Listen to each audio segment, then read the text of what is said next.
মিরসরাই সড়ক দুর্ঘটনায় নিহত ওলামা দলের নেতা মরহুম মাওলানা জয়নাল আবেদিন আল আজাদের স্মরণ সভা ও দোয়া মাহফিল অনুষ্ঠিত হয়েছে।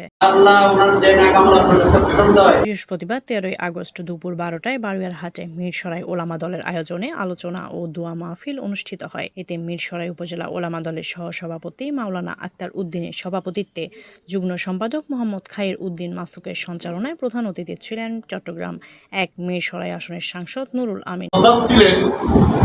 এই কথাটা বোঝা যায় একটা মসজিদে দীর্ঘ 11 বছর প্রায় খতিবের দায়িত্ব পালন করেছে। আসলে মুমিন হওয়ার জন্য, প্রকৃত মুসলমান হওয়ার জন্য সবচেয়ে বড় দায়িত্ব হচ্ছে আমানত দায়িত্ব রক্ষা করা, আমানত রক্ষা করা।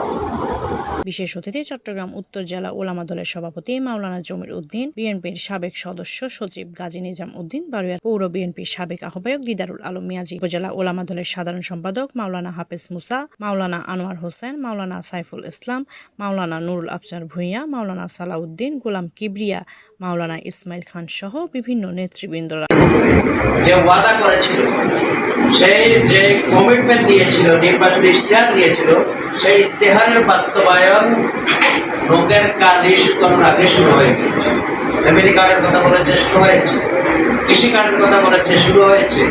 ইমাম মুয়াজ্জিনের ভাতার কথা বলেছে, ভাতা নির্বাচনে নির্বাচিত হওয়ার পর করে শুরু করে দিয়েছে। গত বছর থেকে শুরু হয়ে গেছে। তার মধ্যে আপনারা জানেন গত বছরও কিছু মসজিদকে আমরা অন্তর্ভুক্ত করেছি।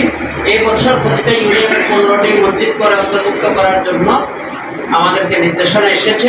ক্রমান্বয়ে বাংলাদেশের প্রত্যেকটা মসজিদকে ইমাম মুয়াজ্জিনদেরকে সম্মানী ভাতার আওতায় আনা হবে ইনশাআল্লাহ।